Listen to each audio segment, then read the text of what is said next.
is Bridget Brewer. Bridget is a writer, artist, performer, and educator based in Austin. She earned her MFA in Literary Arts from Brown University in 2016. Her work has appeared in FANZINE, Tarpaulin Sky Magazine, The Collagist, Awst Press, and elsewhere. Please welcome Bridget.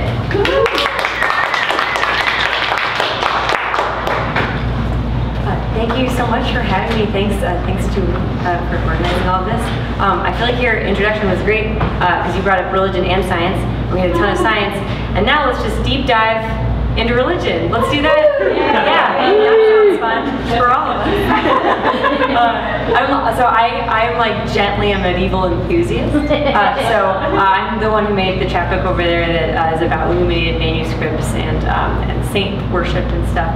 So if you're interested in that, man, I have got a deal for you. You can buy that. So great. But I'm going to be reading from something super new today. Actually, I made a last-minute move to do something brand new. I wrote it like a couple weeks ago, but it's something I've been working on for 2 years. It's like a lot of things. So just think of it as like a very anxious, illustrated play about relic worship. So if you're not familiar, that's like the worship of saints and saint bones in the Catholic Church. Oh man, I'm getting some arm moves. Great. Sounds like we should talk later. That's your jam. So I'm gonna be reading some their monologues from that larger work. So sometimes they'll be in first person, and sometimes they'll be stage direction. We're just gonna see how it feels. I am living like a hermit. Quiet, eating vegetables, barely speaking to anyone but God. Movement is occurring in some kind of trajectory. I am on a slow and winding and treacherous pilgrimage, but it's unclear to me where the pilgrimage will end. It's painful. Threadbare shoes sleeping on the stone floors of churches, maggoty bread and weak beer in tankards while the only man in the room pretends to be able to read. I dream of the day I come down from the mountains and touch the sea at the end of the continent with both of my feet, and lift up my voice in a deep and glorious bellow. The house of my lust has grown empty. Wheat cannot grow in soil so strangled, topsoil is loosened and flung about, great scabs of the earth, and it's no surprise that the dust dunes have drowned out the front porch. Will I ever know harvest again? Have I ever felt a fruit burst bright on my tongue? Or have I been calling a famine a feast, gnawing on dry bones, sucking pebbles for water, and now, in facing myself, have I realized that what I've been calling a plum is nothing but a handful of locusts? I long to drink a little sea. I long for the endless wet. I long for fruit in my hand. A meditation on sickness, on crazy. When I squint at the white field of text, I can see it for myself.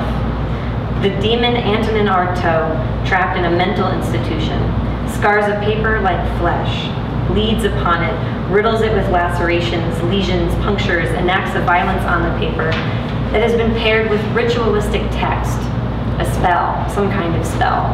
And he writes somewhere, "This being which is not my own consists in rising to heaven in spirit, instead of descending further and further into hell in the body, that is, into sexuality, which is the soul of all life."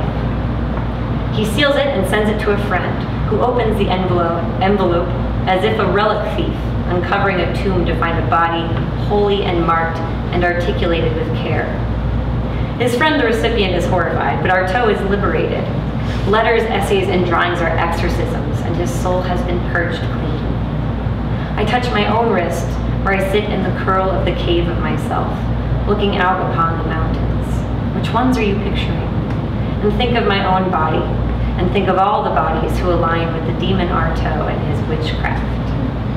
Crazy just means being crafty and able to get what you want from a system that won't be reasonable, says a friend, gently correcting me on a sunny Sunday morning when I self-deprecatingly and viciously call myself crazy.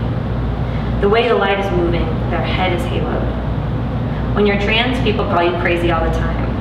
At this point, I thank them. Lights. The godless pilgrim goes to a wall, leans their forehead against the surface, and begins softly thumping their head.